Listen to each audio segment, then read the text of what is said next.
Hola, bienvenidos a todos. Mi nombre es Estefania Ballesteros, soy estudiante del programa Trabajo Social de la Facultad de Ciencias Sociales y Humanas de la Corporación Universitaria Minuto de Dios.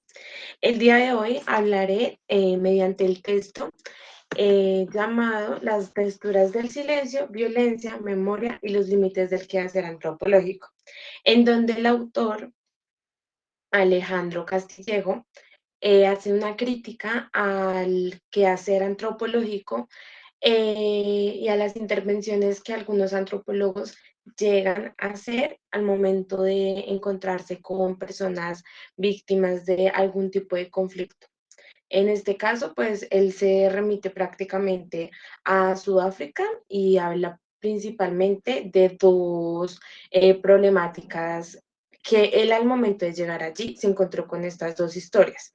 Una de ellas, entonces, es el Google, a ver, qué pena, Guguletu 7.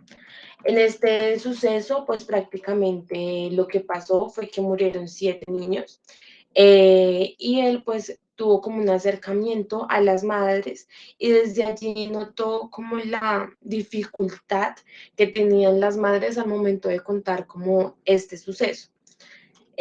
Pues porque ellas tenían que recordar como todo este proceso de la muerte de sus hijos, ¿sí?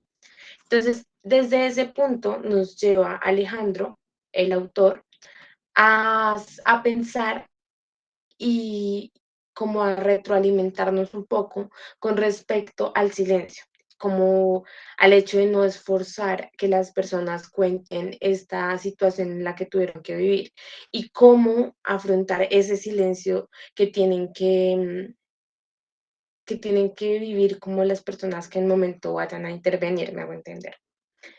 Entonces, primero, entonces voy a plantear que el silencio es un artefacto histórico-cultural, a lo que él llevó como a entender, ¿sí? Él entendió completamente el silencio de estas personas y desde allí pues realizó todo su proceso antropológico. Entonces él genera una crítica básicamente por la manera en que los expertos o ¿sí? Las personas que van como a averiguar sobre estas crisis o sobre estos problemas que vivieron las personas, se relacionan de pronto con las comunidades, o sea, así como estos expertos se relacionan entonces con las comunidades, por lo tanto se encuentra en contra de la intervención que estas personas realizan. Entonces esa básicamente va a ser como la crítica que va a tener el autor hacia esos otros expertos, hacia los expertos que hacen sus investigaciones con respecto a las víctimas de este conflicto. Voy a leer textualmente uno de los fragmentos de este autor, que desde allí pues nos abarca muchísimas, o sea, nos abarca prácticamente todo el tema. Dice, estoy más interesado en las condiciones históricas bajo las cuales estos silencios se consolidan en vez de adjudicar a los sobrevivientes en forma paternalista un espacio, una voz dentro de mi texto. ¿Qué dice esto? Él dice básicamente lo siguiente. Entonces, él dice, la persona, o sea, acá está el problema, ¿sí? Esta es la persona a la que ellos, pues básicamente tienen que ir a investigar. Entonces, esta es el punto literal como de encuentro a los investigadores, que en este caso, entonces vamos a mencionar directamente a Sudáfrica. ¿Listo? ¿Qué pasa? Que acá hay personas, que son las personas que vivieron la situación, ¿no? Entonces, básicamente, esas personas o esos puntos que nosotros vemos reflejados ahí son de quienes se van a subtraer esa información. Entonces, ¿qué pasa? Que a este lugar vienen varias personas y todas estas personas vienen en busca prácticamente de información. Información que ellos van a coger prácticamente, ¿para qué? Pues para realizar sus escritos, para contar sobre las historias de las personas, para manifestar todo el sufrimiento que éstas han vivido. Pero, ¿qué pasa? Que ellos vienen simplemente a subtraer información de este núcleo, ¿sí? Y generan entonces, al momento de pronto de entender la situación, un punto de vista paternalista, en donde tú le dices como, claro, yo te entiendo, vamos a desarrollar esta investigación para que sea entendido como la situación en la que tú has tenido que vivir, entonces como que todo esto, entonces las personas que dicen está bien, empiezan como a contar, pero ¿qué pasa? Que las personas que van a intervenir no se dan cuenta precisamente de pronto las afectaciones que llevan a futuro. O sea, como que tampoco miden como la metodología que se desarrolla entonces al momento de subtraer esta información. Entonces, eso es lo que nos dice prácticamente el autor, que tenemos que tener en cuenta entonces la relación que se genera entre la persona, como él lo dice, no sé, bueno, pero es para mí, para el investigador, contra las víctimas. Entonces tenemos que generar como la relación entre estas dos. Eso por un lado. Entonces, él desde el punto de vista, con este fragmento, nos dice, yo quiero conocer las condiciones históricas. O sea, ¿qué fue lo que pasó para que estas personas precisamente se callen? Para que precisamente estas personas estén en ese silencio. ¿Sí? En vez de decir como, no, sí, todos somos sobrevivientes, ustedes son sobrevivientes de la situación, y yo les voy a brindar un espacio en mi libro, en mi texto, sí, como en este proceso de investigación que yo estoy realizando. Entonces ustedes van a tener ese espacio. Pero entonces aquí él nos viene a contar el por qué él de pronto se encuentra en contra de esta situación. Él dice, ¿qué pasa en el contexto social del silencio? ¿No? Entonces, lo primero que acá se puede mencionar es que los líderes comunitarios, en este caso, acá, nosotros lo mencionamos, los líderes comunitarios, necesitan dejar atrás ese pasado. Sí, si van muchas personas que siempre quieren manifestar como este punto de vista y quieren conocer sobre el tema y quieren seguir generando escritos y todo sobre el tema, entonces no les da la oportunidad a estos líderes comunitarios, a estas personas, sí, estas personas que tuvieron esa situación, dejar ese pasado atrás. Entonces, eso por un lado. Por el otro, lo que yo había indicado anteriormente, o sea, la simple idea de relatar el incidente vivido, el incidente que tuvo que vivir esa persona, que en este caso menciona a las madres, pues en su ejemplo de esta situación que se vivió con los 7 niños y con otra problemática que también menciona donde mueren también niños.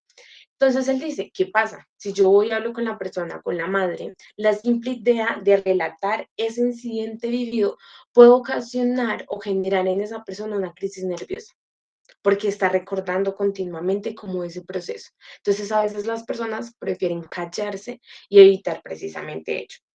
Otra cosa que es muy importante entonces mencionar allí es la extracción del testimonio.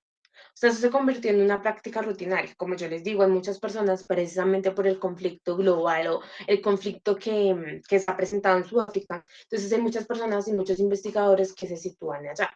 Entonces, prácticamente se ha vuelto un proceso rutinario en esa extracción de testimonios, en esta extracción de información, que poco mucho también agobia a la persona, ¿sí? Agobia a la persona que está en este circulito, que está acá, que fue quien vivió, lo agobia, vuelve nuevamente a tener que literal recordar eso vivido, ¿sí?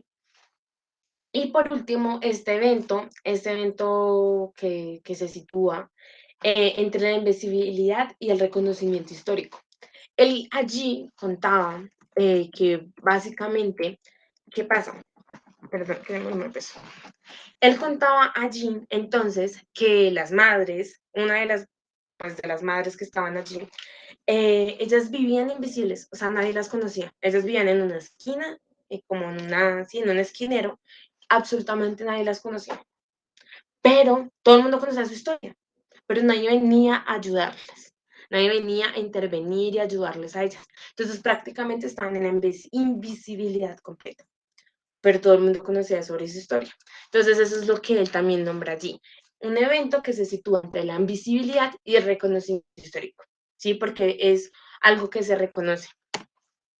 Entonces, esa necesidad de reconocimiento, muchos investigadores en el proceso de la realización de sus trabajos no han sido sensibles, como yo lo mencioné anteriormente, a las implicaciones personales en la vida de los sujetos con los que ellos mismos trabajan, ni en las metodologías que ellos usan. Entonces, ese principalmente es el punto del autor. Tenemos que entonces empezar a mirar cuál es esa necesidad de reconocimiento, ¿no? Y por otra parte, entonces, vamos a mirar desde la necesidad de reconocimiento cómo se voltea a esa necesidad de silencio. ¿Por qué las personas callan? Pues las personas callan precisamente porque no hay una reparación final. No hay un mejoramiento, o sea, de ninguna clase, ¿sí?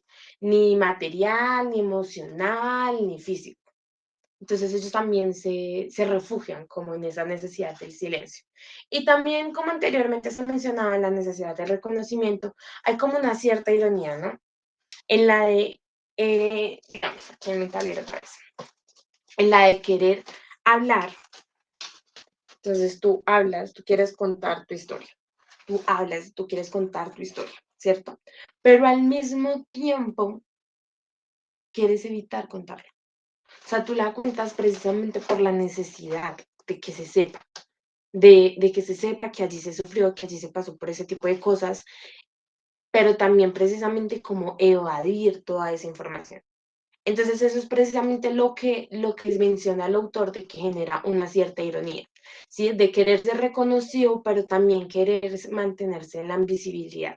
Sí, de pronto también ese agobio que se genera al momento de todas esas intervenciones que se producen en esta sociedad precisamente pues por todos los conflictos. Entonces es un lugar como llamado para todo esto, ¿no?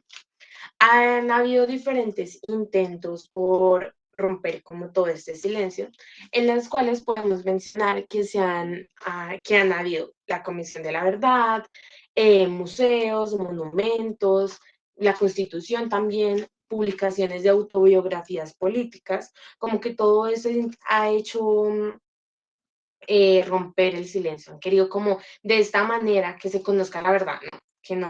Que no nos quedemos en ese silencio, sino que se conozca la verdad, que se desarrolle como estos procesos gracias a los monumentos, como que se mantenga ahí, ¿sí? Como que se mantenga ahí todas las historias que pues estas personas contarían, digamos, una vez en la vida. Entonces esa sería como la finalidad de estos museos, de estas publicaciones políticas, como todo esto.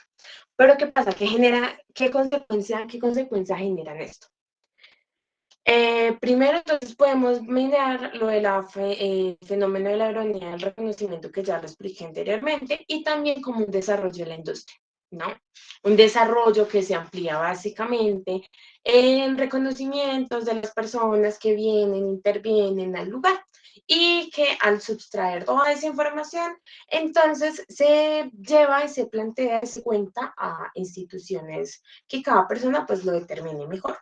Entonces, básicamente, esas son las consecuencias. Y nada, eso es básicamente lo que nosotros, bueno, lo que pues supongo que el autor quería exponer.